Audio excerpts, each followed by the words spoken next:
trained to think wealth looks like a Lamborghini. In reality, true wealth often looks like a gray t-shirt and a decade-old Volvo. Today, we'll break down the math of stealth wealth and why lifestyle upgrades quietly erode financial freedom. If you want to stop performing wealth and start building it, hit subscribe and turn on notifications. Let's dismantle the illusion. Section 1. The Tale of Two Realities. Person A is Warren Buffett. He is worth over $149 billion. He could buy a private island for every day of the week. Instead, he lives in the same stucco house in Omaha, Nebraska that he bought in 1958 for $31,500.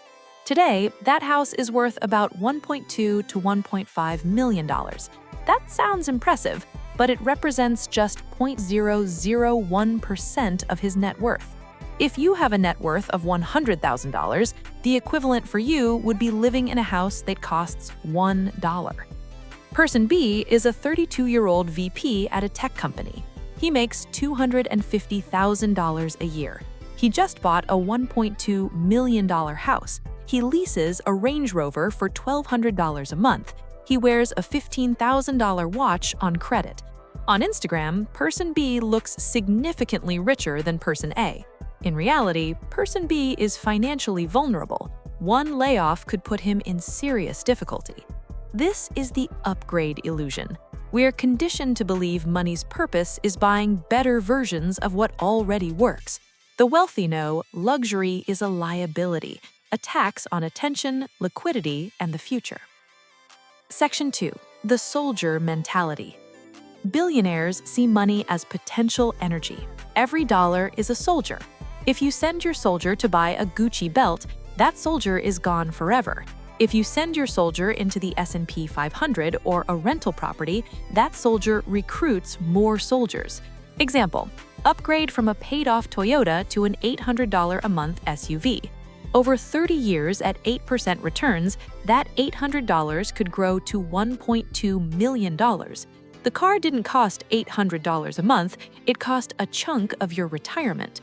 Billionaires like Ingvar Kamprad, founder of IKEA, drove 20-year-old Volvos, not because they were stingy, but because they understood the explosive power of compounding. They refused to interrupt the compounding process for a shiny metal box. Section 3. The Diderot Effect. There's a psychological phenomenon called the Diderot Effect. It states that obtaining a new possession often creates a spiral of consumption that leads you to acquire more new things. You buy the expensive house. Suddenly, your old furniture looks cheap, so you buy $50,000 of new furniture.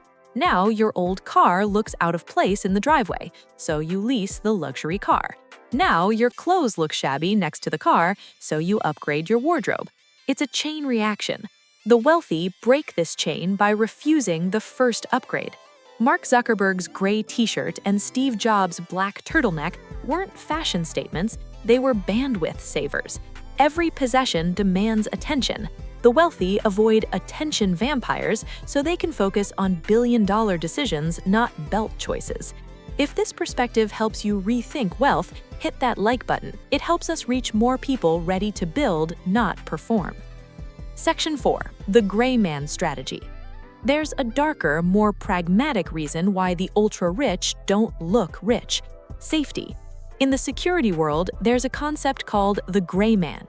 The goal is to blend in, to look unremarkable. If you drive a bright yellow Lamborghini and wear a $50,000 watch, you are a walking billboard that says, "Sue me, you look like a deep-pocketed target for lawsuits. Rob me, you attract physical danger. Charge me more." Contractors and service providers will quote you the rich price instead of the fair price. Stealth wealth is a shield. By driving a Ford F-150 and living in a modest home, you navigate the world with less friction. You get better deals. You attract genuine friends, not opportunists. Real wealth is having total freedom money in the bank, but looking like you work at a hardware store. That discrepancy is where true power lies. You know you could buy the building, but the person treating you poorly has no idea. Section 5. Hedonic Adaptation. We upgrade because we think it will make us happier. Science says we're wrong. This is called hedonic adaptation. Day 1, you buy the luxury car. You feel a massive dopamine spike. You're ecstatic. Month 3, the car is just your car. The dopamine is gone. Your happiness set point returns to baseline. The trap, the happiness faded, but the monthly payment remained. You are now paying a happiness premium for something that gives you zero additional joy. Research shows happiness plateaus once basic needs are met, around $75,000 to $100,000 household income, depending on lifestyle and location, with newer studies suggesting higher thresholds for some families. Beyond that, more spending yields diminishing returns. Buffett eats McDonald's not because he must, but because a $100 steak doesn't taste 20 times better than a $5 burger. He avoids the ego tax and lets surplus capital compound. Section 6. The asset versus liability confusion. The middle class buys liabilities and calls them assets. The wealthy buy assets that pay for liabilities.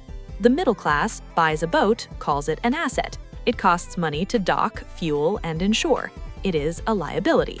The wealthy buys a rental property, asset, uses the cash flow from the rental property to rent a boat for the weekend, liability.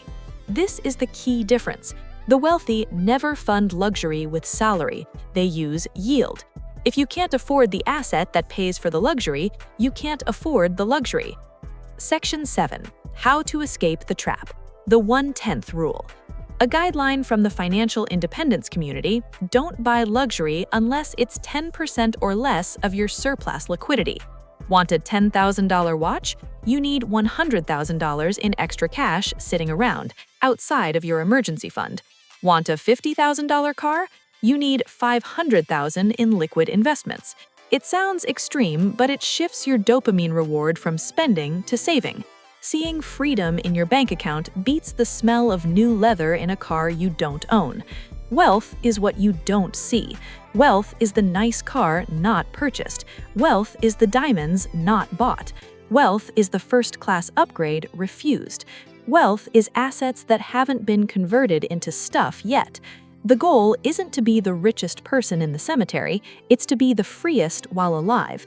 Stop impressing strangers. Start impressing your future self. I'm curious to hear from you. What is a status upgrade you almost bought but are glad you didn't? Do you know someone who is fake rich? What gave them away? Drop your answers in the comments and subscribe for more educational content on personal finance. Thanks for watching.